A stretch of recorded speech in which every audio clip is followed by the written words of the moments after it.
Hello students, तो आज की इस वीडियो में हम लोग देखेंगे क्लास 11th का सिलेबस देखेंगे, है ना। तो ये इकोनॉमिक्स का है, फिजिक्स का भी देखेंगे और इसमें बायोलॉजी का भी देखेंगे, ठीक है। तो अगर आप चैनल पर नए हैं तो चैनल को ज़रूर सब्सक्राइब कीजिएगा, लाइक कीजिएगा और शेयर कीजिएगा।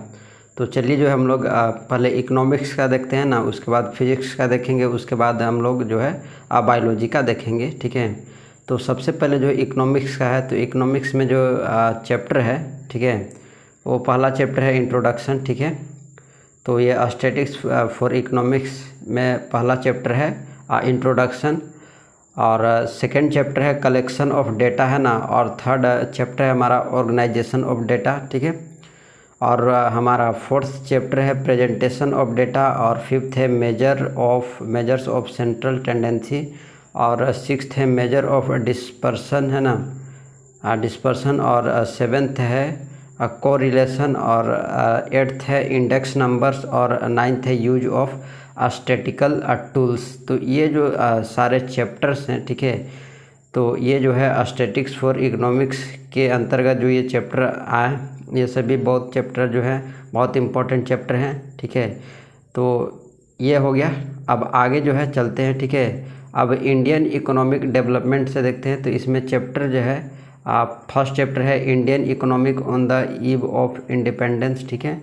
यह हमारा पहला चैप्टर है इंडियन इकोनॉमिक डेवलपमेंट में। और सेकेंड है कि इंडियन इकोनॉमिक्स है ना, 1950 से लेकर के 1990 तक, ठीक है।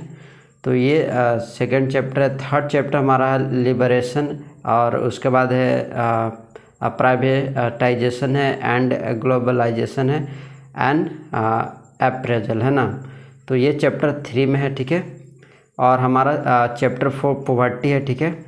और फिफ्थ चैप्टर हमारा है ह्यूमन कैपिटल फॉर्मेशन, है ना, इन इंडिया, और सिक्स्थ है रूरल डेवलपमेंट, और हमारा सेवन्थ चैप्टर है employment growth information and other issues, और एट्थ है इंफ्रास्ट्रक्चर, ठीक है। उसके बाद नाइन्थ चैप्टर है इन्वायरमेंट एंड सस्टेनेबल डेवलपमेंट, ठीक है। और टेंथ है comparative development experiences of India and it's neighbourhood, ठीक है। तो ये जो है हमारा चैप्टर है, ठीक है। तो अब जो है हम लोग फिजिक्स से देखते हैं। हमने जो है इकोनॉमिक्स से देख लिया, ठीक है। तो इकोनॉमिक्स से इतना सारा जो चैप्टर जो है इससे जो है एमसीक्यू जो है एग्जाम में पूछे जाएंगे। तो ये चैप्टर सारे चैप्टर बहुत इंपॉर्टेंट है, और ये इसको जो है पढ़ना है बढ़िया से, ठीक है। तो अब जो है हम लोग अब आगे देखते हैं, फिजिक्स का देखते हैं ना। तो चलिए जो हम लोग फिजिक्स का देखते हैं सिलेबस। क्लास 11th का है, ठीक है। सेशन 24 से 25 से, ठीक है। हमारा यूनिट फर्स्ट है फिजिकल वर्ल्ड एंड मेजरमेंट, ठीक है। तो ये जो इसमें जो चैप्टर हैं, दो चैप्टर हैं, फिजिकल वर्ल्ड और यूनिट्स एंड मेजरमेंट, ठीक है। तो ये दो चैप्टर आता है फिजिकल वर्ल्ड एंड मेजरमेंट में। यूनिट सेकेंड में काइनेमेटिक्स है ना, काइनेमेटिक्स में दो चैप्टर हैं, motion in a straight line और मोशन इन अ प्लेन, ठीक है। तो ये दो चैप्टर जो है काइनेमेटिक्स में है, ठीक है।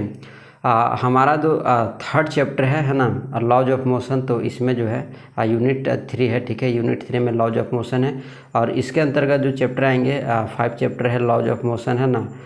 तो ये ठीक है। और यूनिट 4 देखते हैं। तो यूनिट 4 में वर्क एनर्जी एंड पावर है, ठीक है। और चैप्टर है वर्क एनर्जी एंड पावर, ठीक है। तो यूनिट 4 हो गया, ठीक है। यूनिट 5 देखते हैं motion of system of particles and rigid body, है ना। तो ये अब इसमें दो चैप्टर है, system of particles, rotational motion और ग्रेविटेशन, ठीक है। तो ये जो है यूनिट 5 में है। यूनिट 6 में जो है हम लोग देखते हैं, ठीक है, प्रॉपर्टीज ऑफ बल्क मैटर है। इसमें 3 चैप्टर हैं, ठीक है। मैकेनिकल प्रॉपर्टीज ऑफ सॉलिड है, मैकेनिकल प्रॉपर्टीज ऑफ फ्लड्स है, और थर्मल प्रॉपर्टीज ऑफ मैटर है, ठीक है। तो ये है। अब नेक्स्ट यूनिट में देखते हैं थर्मोडायनेमिक्स में चैप्टर थर्मोडायनेमिक्स है, ठीक है। तो इससे भी जो है सारे प्रश्न से जो है ऑब्जेक्टिव क्वेश्चन जो है पूछे जाएंगे एग्जाम में, ठीक है। तो इसको जो है बढ़िया से पढ़ना है। नेक्स्ट यूनिट देखते हैं, ठीक है, behaviour of perfect gas and kinematics theory of gases, ठीक है, काइनेटिक थ्योरी ऑफ गैसेज। तो इसमें काइनेटिक थ्योरी है, ठीक है। तो ये हो गया, ठीक है। यूनिट नेक्स्ट में है ऑसिलेशन और वेव्स, ठीक है। तो ये सारे जो मैंने आपको चैप्टर बताया, ठीक है, ये फिजिक्स का था, ठीक है। और इस सारे चैप्टर से जो है एमसीक्यू क्वेश्चन जो है पूछे जाएंगे, ठीक है। तो नेक्स्ट जो है अब हम लोग देखते हैं बायोलॉजी का, ठीक है। तो बायोलॉजी का सिलेबस है क्लास 11th का, फर्स्ट चैप्टर है द लिविंग वर्ल्ड, ठीक है। और ये फर्स्ट चैप्टर पर जो इस चैप्टर से यानी MCQ प्रश्न कैसे बनते हैं, तो इस पर जो है ऑलरेडी वीडियो एक अपलोडेड है, तो जा कर के आप उसको ज़रूर देखना, ठीक है। तो नेक्स्ट हमारा चैप्टर है बायोलॉजिकल क्लासिफिकेशन, ठीक है। और नेक्स्ट है प्लांट किंगडम और नेक्स्ट है एनिमल किंगडम, है ना। तो ये सारे चैप्टर बहुत इंपॉर्टेंट है, इससे MCQ बनते हैं, ठीक है। मॉर्फोलॉजी ऑफ फ्लोरिंग प्लांट, ठीक है। तो ये चैप्टर हो गया, ठीक है। और नेक्स्ट चैप्टर है एनाटॉमी ऑफ फ्लोरिंग प्लांट्स, ठीक है। और उसके बाद नेक्स्ट चैप्टर है स्ट्रक्चरल ऑर्गेनाइजेशन इन एनिमल्स, ठीक है। तो ये भी चैप्टर है। नेक्स्ट है cell the unit of life. उसके बाद है बायोमोलिक्यूल्स, है ना, cell cycle and cell division है चैप्टर, ठीक है।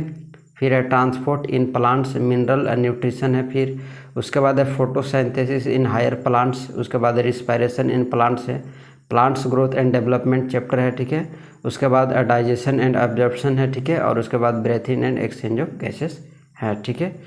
तो ये जो और भी चैप्टर है, ठीक है, जैसे बॉडी फ्लड्स एंड सर्कुलेशन है, ठीक है। Excretory product and there elimination है, ठीक है। उसके बाद है लोकोमोशन एंड मूवमेंट है। तो ये सारे जो है याद रखना है, ठीक है। उसके बाद है न्यूट्रल कंट्रोल एंड कोऑर्डिनेशन। उसके बाद है केमिकल कोऑर्डिनेशन एंड इंटीग्रेशन। तो ये सारे के सारे चैप्टर जो है बहुत ही इम्पॉर्टेंट चैप्टर है। और इससे जो सारे जो चैप्टर जो मैंने अभी आपको बताया, इस सारे से जो है MCQ जो है पूछे जाते हैं एग्ज़ाम में। तो ये था सिलेबस बायोलॉजी का, इकोनॉमिक्स का और फिजिक्स का, ठीक है। इंग्लिश का बायोलॉजी जो है ऑलरेडी पहले से ही अपलोडेड है, तो आप उसको भी जा कर के ज़रूर देखना। मैथ का भी जो है अपलोडेड है, ठीक है। तो ये चैप्टर जो है सिलेबस जो है मैंने आपको बताया। और अगर आप चैनल पर नए हैं तो चैनल को ज़रूर सब्सक्राइब करना, लाइक करना और शेयर करना, ठीक है। तो मिलते हैं नेक्स्ट वीडियो में।